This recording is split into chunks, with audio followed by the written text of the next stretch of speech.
Dragons of the World. Legend 2, Japan.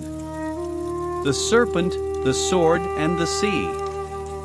Part 1. The country that lies on water. Japan is islands. That is the first thing to understand, and everything else follows from it. There is almost no dry interior here. Wherever you stand, the sea is close. Mountains run down to the shore, rivers are short and steep, and in a heavy rain a mountain stream turns into a battering ram in half an hour. It comes down carrying stones and trees, and it takes a village with it. Rice needs the opposite. Rice needs still water, held in a flooded paddy, level and calm, for months. So the Japanese peasant lived between two waters. One had to be invited. The other had to be kept out. And both had a face. The Japanese dragon is called Ryu, or Tatsu. He is a close relative of the Chinese Long, and he came here through Korea and China together with Buddhism and writing.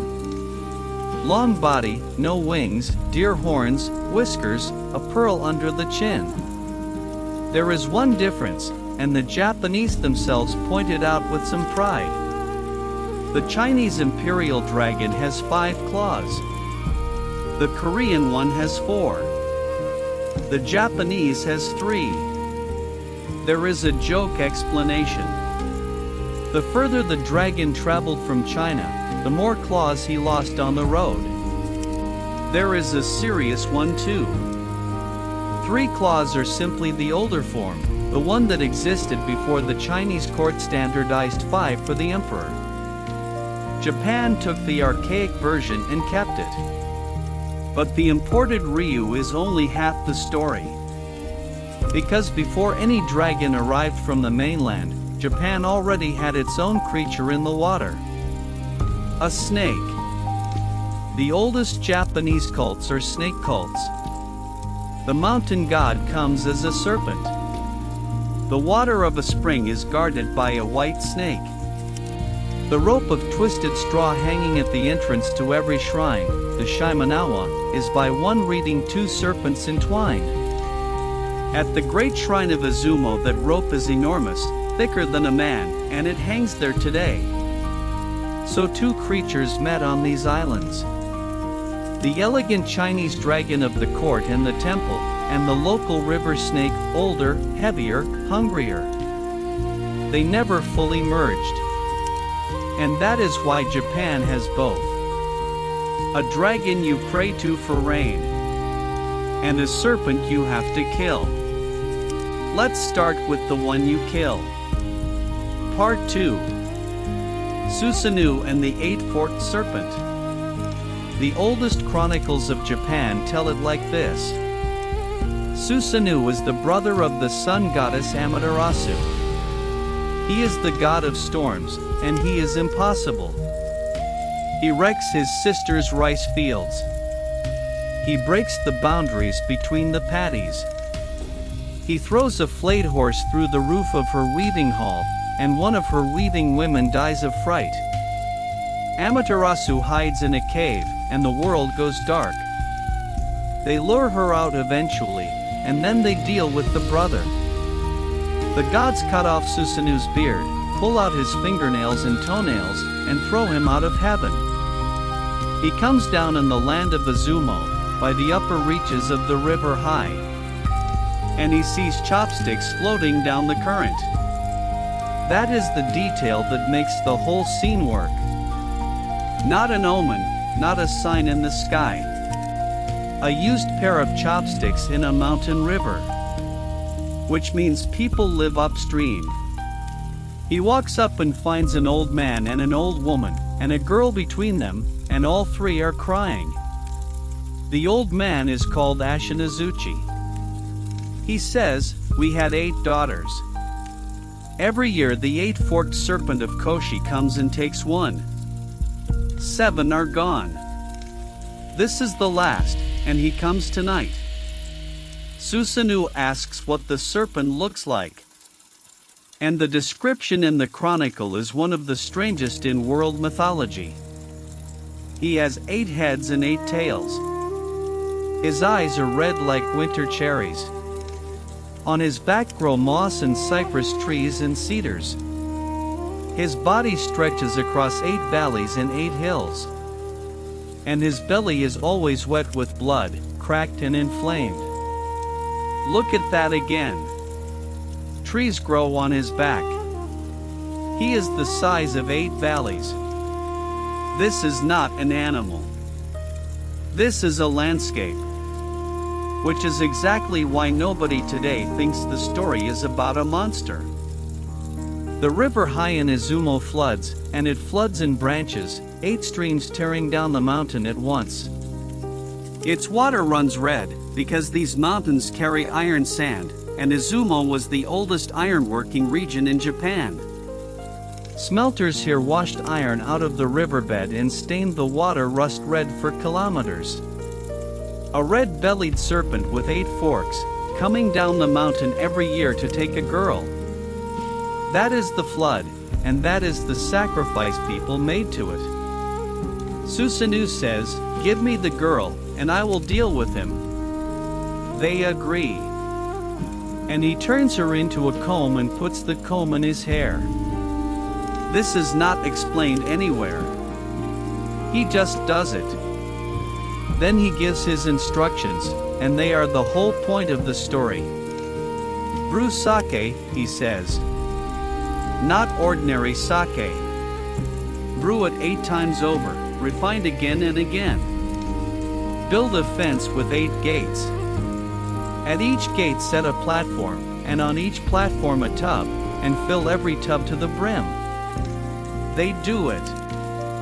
Night falls. And the serpent comes. 8 heads go into 8 gates. 8 heads drink from 8 tubs. And then the enormous body lies down and sleeps. Susanoo draws his sword and cuts him to pieces.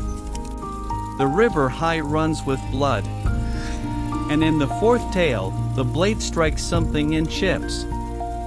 He cuts the tail open lengthwise, and inside lies a sword. He looks at it and understands he is holding something that should not be there. He sends it up to heaven, to his sister, as a peace offering. That sword is called Kusanagi no Tsurugi, the grass cutter. It is one of the 3 imperial regalia of Japan. Together with the mirror and the jewel, it is what makes a Japanese emperor an emperor, and it is what has been handed down at every enthronement for as long as there have been records. The story of how it got its name comes later. A prince named Yamato Takeru was lured into a field by enemies who then set the grass on fire around him. He takes the blade and cuts the grass down, clearing a ring, and turns the fire back on them with the wind. From then on it is the grass cutter. And then he leaves it with his wife before going to fight a mountain god, and dies. Where the sword is now is a question with no clean answer. It is said to be kept at Atsuta Shrine in Nagoya. It is also said to have gone down at sea in the Battle of Dan no Yura in 1185, when the child Emperor Antoku was drowned by his grandmother rather than be captured. Nobody living claims to have seen it. Even at the enthronement it is carried in a wrapped box that is not opened. Now step back and look at what this legend actually says. A god is thrown out of heaven for wrecking rice fields. He comes down to earth and kills the thing that wrecks rice fields. And out of the flood's own body he pulls the sword that founds the imperial line. The disaster was not simply destroyed. It was drunk, cut open, and mined. That is the Japanese answer to the serpent, and it is not the European one. There is no gold in this cave and no glory in this fight. Susanoo does not fight fair. He does not fight at all, really. He gets the river drunk and then goes to work. Part 3. The Dragon Palace Under the Sea. Now we go into the water. Under the sea, in Japanese tradition, stands a palace. It is called Ryugu-jo, the Dragon Palace. In it lives Watatsumi, also called Ryujin, the Dragon King of the Sea. And the way to it is described consistently across many stories. You go down the water parts, and there are gates. Around them a wall. Inside, a garden. The garden is the part everyone remembers. It has 4 sides, and each side is a season. On the east, spring, and the cherry trees are in bloom. On the south, summer, and the cicadas are loud. On the west, autumn, and the maples are red. On the north, winter, and the snow lies deep. You can walk from cherry blossom to snow in 20 steps. The most famous man to go there was a fisherman called Urashima Taro. He is walking along the shore and sees children tormenting a turtle. He buys it from them, or drives them off, and puts the turtle back in the sea. Some days later, a turtle comes to his boat and speaks. It says the Dragon King's daughter wishes to thank him. It carries him down on its back. The princess is called Otoheim. She meets him at the gates. There is a feast, there is dancing, fish serve the dishes. He sees the 4 seasons in the garden. He stays 3 days. Then he says he wants to go home. His mother is old. He only meant to be away a little while. Otoheim does not argue. She gives him a box, a lacquered box tied with a cord, and she says one thing: whatever happens, do not open it. The turtle carries him up. He steps onto the beach. And the beach is wrong. The path is in the wrong place. His house is gone. The trees are too big. He stops a man and asks about his own family, and the man says he thinks he has heard the name in an old story about a fisherman who went out to sea and never came back. That was 300 years ago. Everyone he knew is dust. He sits on the sand with the box in his hands. And he does the only thing left to do. He opens it. A white smoke comes out. It goes into his face, and his back bends, and his hair goes white, and his skin creases, and in a few seconds he is an old man, and then he is nothing. The box held his years. Otoheim had taken them off him and kept them safe, and while the lid was shut he was still a young man on borrowed time. She was not punishing him. She was protecting him, and the protection only worked while he obeyed. That is the oldest time dilation story on record, and it is more than 1,000 years old. 3 days below, 300 years above. And it sets the rule for every Japanese sea story that follows. The Dragon Palace gives generously. The Dragon Palace does not give anything back for free. Part 4. The Tide Jewels and the Birth of Emperors. Now a story that is less known abroad, and matters far more inside Japan. There were 2 brothers. One fished, one hunted. They are called, in the old style, Fireshine and Firefade. Let's call them the fisherman and the hunter. One day they agreed to swap tools. The hunter took his brother's fishhook and went to the sea. He caught nothing. And he lost the hook. The fisherman demanded it back. The hunter broke his own sword and made 500 hooks out of it and offered them. The brother refused. Only that one. Bring me that one. So the hunter went down to the shore and sat there, and an old man of the tides found him and built him a boat, and told him where to go. He went down to the Dragon Palace. Watatsumi received him, saw who he was, and gave him his daughter, Toyota Maheim. The hunter lived in the palace 3 years and forgot what he came for. Then he remembered, and sighed, and his wife heard it. The Dragon King called every fish in the sea and asked which of them had a hook in its throat. The sea bream, they said, has been complaining that it cannot eat. They opened its mouth and there was the hook. And then Watatsumi did the thing that changed Japanese history. He gave his son-in-law 2 jewels. One is the jewel of the rising tide. One is the jewel of the ebbing tide. Hold up the first and the sea comes in, wherever you are. Hold up the second and it goes out. He said, give the hook back with your face turned away, and speak these words over it. And if your brother attacks you, raise the rising tide and drown him. When he begs, raise the ebbing tide and let him live. It happened exactly so.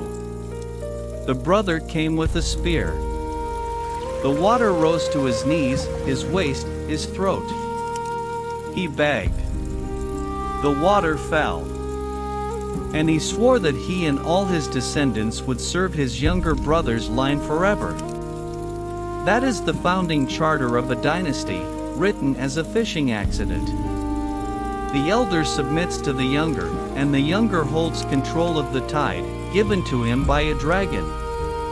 The story has an ending, and it is the part one like best. Toyota Maheim came up from the sea. She was pregnant, and she said a child of the heavenly line should not be born on the seabed. They built her a birth hut on the shore, roofed with cormorant feathers, and the roof was not finished when the labor began. She went inside and said to her husband, when a woman of my country gives birth, she takes her true form. Do not look at me. He looked. Inside the hut there was a creature crawling and writhing on the ground. In one version a giant crocodile. In another, a dragon. She saw him seeing her. And she left the child on the sand, and went into the sea, and closed the sea road behind her so that no one could pass between the 2 worlds again. She sent her sister up to nurse the boy. She never came back herself. That boy's son, by tradition, was Jimmu, the first emperor of Japan. Which means the imperial line of Japan, in its own oldest telling, comes down from the sun on one side and from the dragon of the sea on the other. And it also means the whole royal house exists because a man broke his promise and looked. Part 5. Rain, Revenge, and a Bell. Now come down from the gods to the people who actually had to live with these creatures. Start with rain. Japan copied the Chinese arrangement and made it its own. A dragon lives in every deep pool, every lake, every waterfall. He controls the local water. If there is drought, you go to his pond. The ritual is called amagoi, rain begging, and it was carried out well into the modern era. Sometimes it was polite. Priests read sutras by the water, offerings went in, drums were beaten. More often it was not. The most common method was to make the pool angry.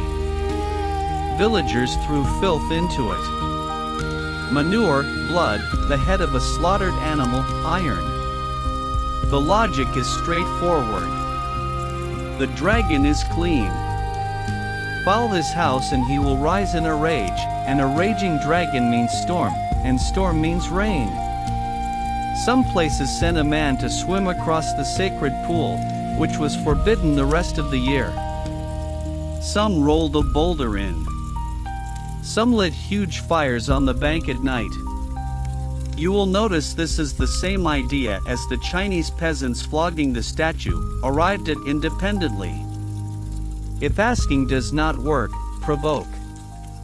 And there is a famous case on the other side of it.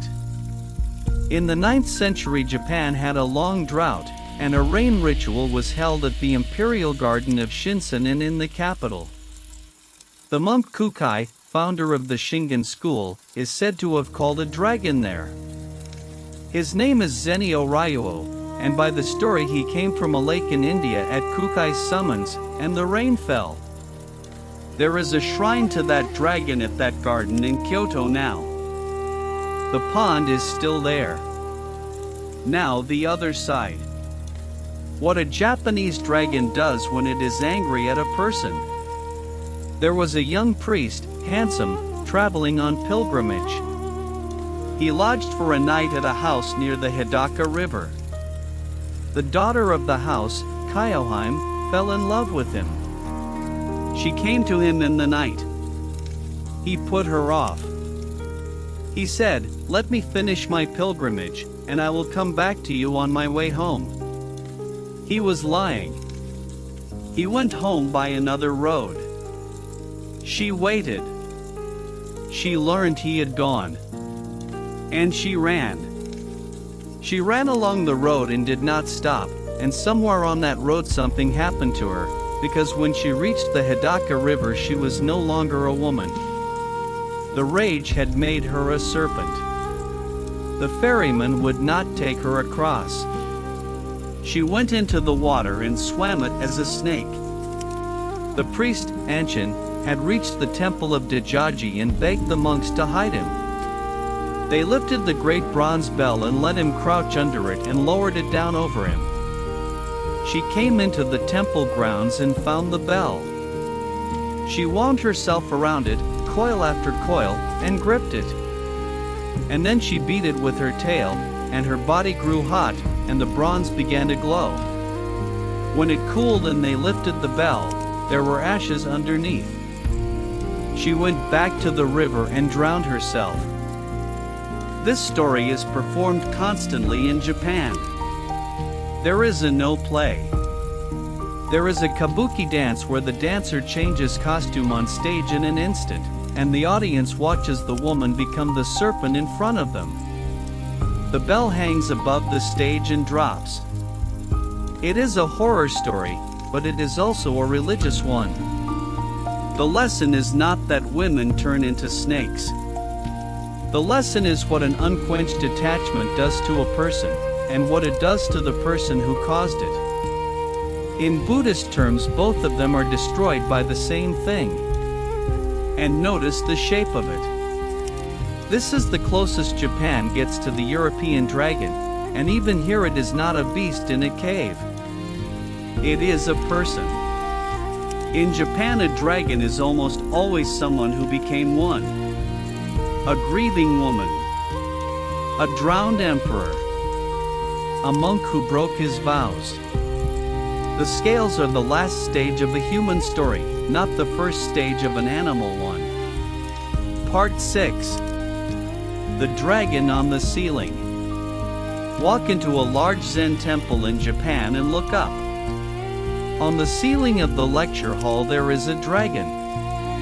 He is painted in a circle, black ink on wood, and he is looking straight down at you. Whichever corner of the hall you stand in, he is looking at you. That is deliberate. The painters call it the 8-direction glare. There is one at Kanenji in Kyoto, twin dragons, painted for the temple's 800th anniversary. One at Nanzenji. One at Tenryuji, whose very name means Heavenly Dragon Temple. One at Kinchoji in Kamakura. Why a dragon on the ceiling of a hall where monks study? 2 reasons, and both are practical. The first is fire. The dragon rules water. A dragon over the roof beams is insurance, and in a country of wooden temples struck by lightning and burned in wars, insurance mattered. Temples burned down and were rebuilt over and over, and every time the dragon went back up first.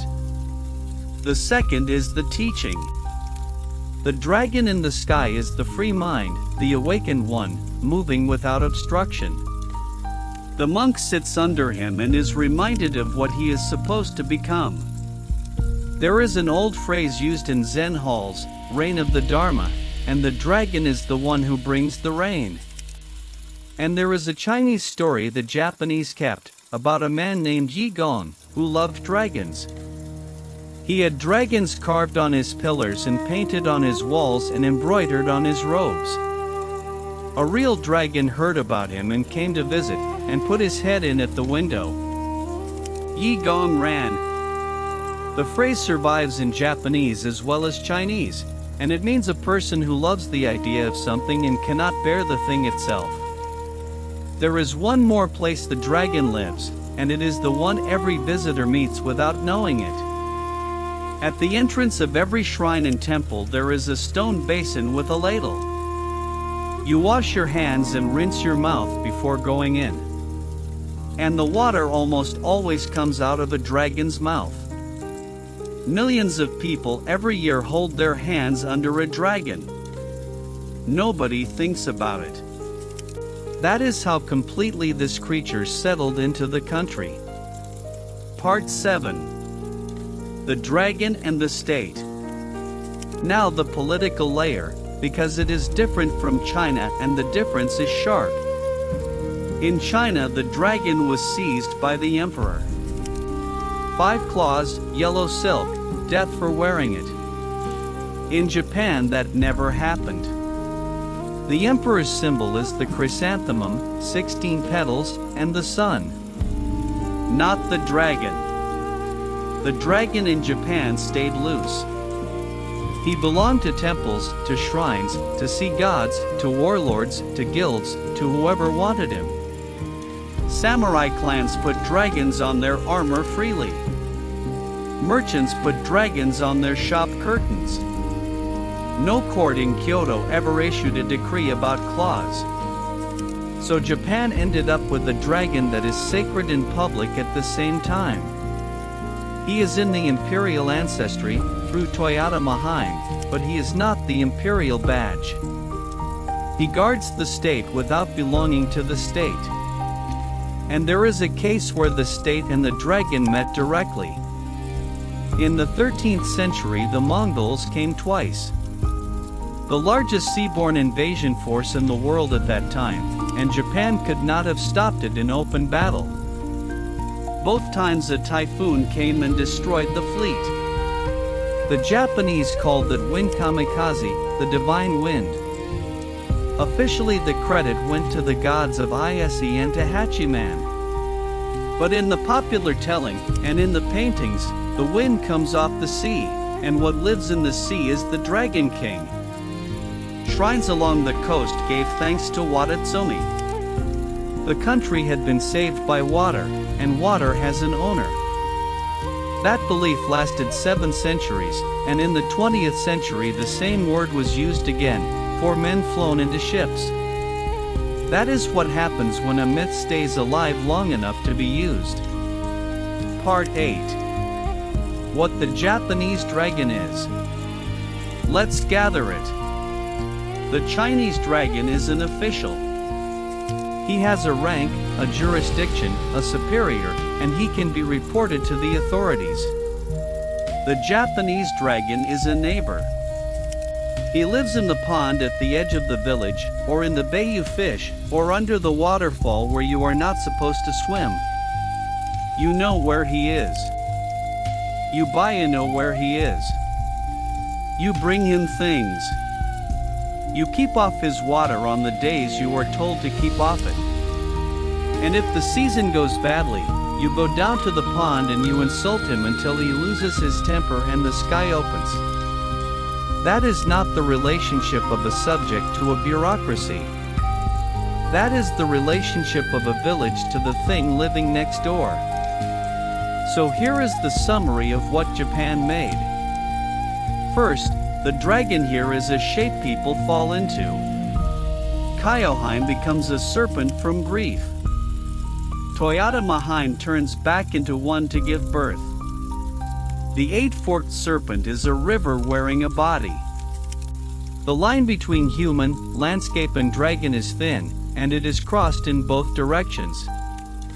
Second, the sea is the center of everything. China put the dragon in rivers and clouds and the throne room. Japan put him in the ocean, gave him a palace with 4 seasons in the garden, and made him the ancestor of emperors.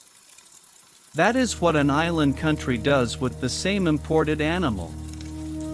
Third, the dragon is not defeated, he is used. Susanoo does not duel the serpent.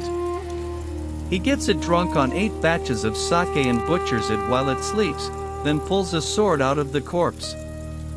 The hunter does not fight the Dragon King, he marries into the family and comes home with the tides in his pocket. The reward is never gold. It is a tool, a jewel, a blade, a rein. Fourth, everything has a price and the price is a rule. Do not open the box. Do not look in the hut. Every single time the rule is broken, and every single time the door between the worlds closes for good. The sea road is sealed. The box is empty. That is the note the Japanese dragon story always ends on. The gift was real, and you cannot go back. And that is why this dragon is still everywhere. He is on temple ceilings and shrine basins, on festival floats and tattoo backs, in the name of a Kyoto temple and in the word Japan used for a wind that saved it twice. He never became one emperor's private property, so he stayed everyone's. The Chinese dragon rose from the river to the throne. The Japanese dragon went the other way. Down into the sea, and up into every village pond, and he is still living there. Next time we go west. To a place where nobody negotiates with the serpent, nobody marries his daughter, and nobody asks him for rain. Where the dragon sits on gold in the dark, and the only conversation anyone has with him is a sword. Europe. Part 9. The Other Serpents. The Dragon King and the 8-forked serpent are the famous ones. But Japanese water is crowded, and it is worth knowing who else is down there, because these are the creatures ordinary people actually feared. Start with the Mizuchi. This is the oldest word. It appears in the earliest chronicles, and it means something like water spirit, but it is used for a river serpent that kills. The chronicles record a case. A Mizuchi in a river was taking travelers, and a man named Agatamori went down to the bank and threw 3 gourds into the water. He said, "You have been killing people. If you can sink these gourds, I will leave you alone. If you cannot, I will cut you down." The serpent turned into a deer and tried to push them under. The gourds floated. So he killed it, and the chronicle says he went into the pool and killed its whole kind, and the water ran red, and the place was called the Pool of Agatamori after that. Notice the shape again. No duel. A wager, a trick, and then extermination. Then there is the kappa. Not a dragon, but the same job. A child-sized creature living in rivers and ponds, green, with a beak, a shell, and a dish of water on top of its head. If the water in the dish spills, it loses its strength. It is polite. If you bow to it, it bows back, and the dish empties. What the kappa does is drown people. Specifically children, and specifically at the swimming holes where children drown. That is the entire function of the creature.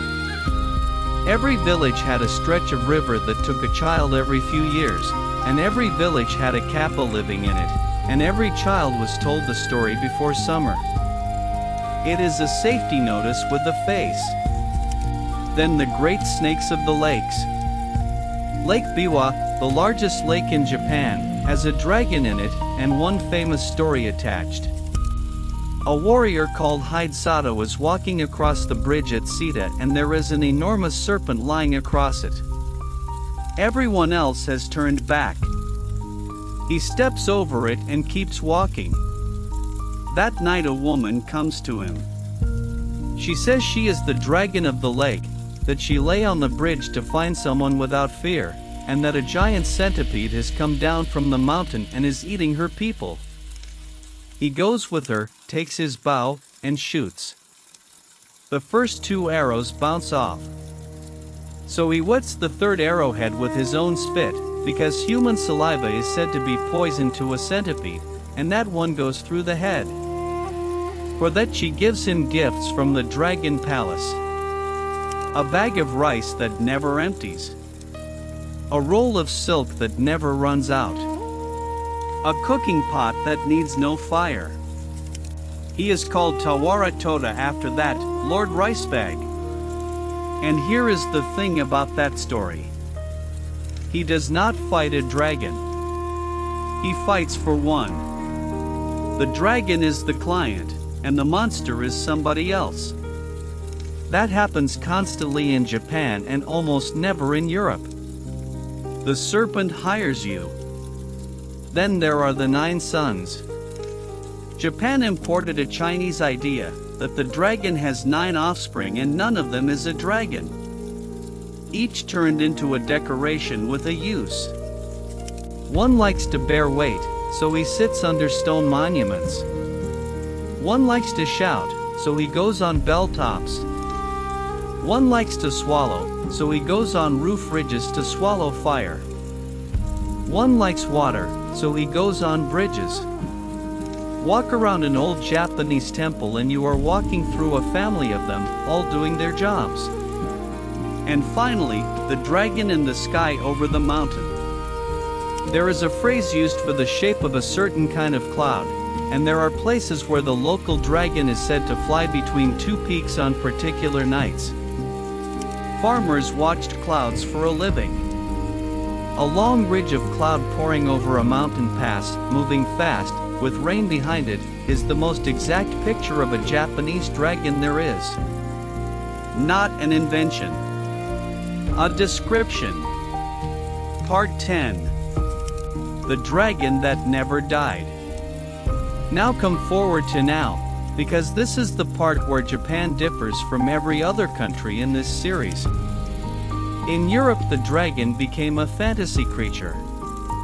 A thing in a game, a thing in a novel, detached from any belief. Nobody in England leaves offerings for one. In Japan, the dragon never left the working religion, and he also went into the pop culture, and the two are not separate. Start with the shrines. They are open. People go. At Inashima, an island off Kamakura, the local legend is that a 5-headed dragon terrorized the coast until a goddess descended, married him, and reformed him. That is the founding story of the shrine, and it is on the signage, and the island is full of visitors every weekend. The Dragon Palace has shrines up and down the coast. The Zenio dragon has his pond in Kyoto. Every year at temples with dragon ceilings there are special openings where the hall is unlocked and people file in and look up. And in the year of the dragon, which comes round every 12 years in the zodiac, dragon shrines fill with people. The zodiac is not a private belief here. It is on the New Year cards, on the stamps, on the temple plaques. 12 animals, 11 of them real, and one that is not. That is worth pausing on. Of the 12 animals in the East Asian zodiac, the dragon is the only one that does not exist. And nobody has ever tried to replace him. Then the festivals. Dragon dances are performed all over Japan. Long cloth bodies on poles, carried by a line of men, snaking through a street with drums behind. At some shrines the dance is specifically for rain and specifically at the old dates. At others it is for the new year. The men holding the poles are farmers and shopkeepers, and their fathers held the same poles. Then the art. Hokusai painted dragons, including one late in his life said to be from his final year, rising through cloud. There are dragon screens in ink in museums. There are dragon carvings on temple gates where the wood is cut so deep the body comes out of the wall. and the tattoo tradition. The dragon on the back is one of the central images of Japanese tattooing, and it means water, protection, strength held in reserve. The whole visual grammar of that art, cloud, wave, scale, came out of the woodblock prints and the temple carvings. Then the screens in the games, and here is where it gets interesting. A dragon spirit of a river appears in Japanese animation as a boy, because the river he was is a river that was paved over. That is not a fantasy invention. That is the Mizuchi, the river spirit who loses his name when the water is buried. Japanese games and comics are full of Dragon Kings, Dragon Balls, Dragon Quests, sea palaces and Tai jewels, and the audiences reading them have the originals in the background of their own childhood, on shrine gates, in school textbooks, on the New Year card. The names carry too.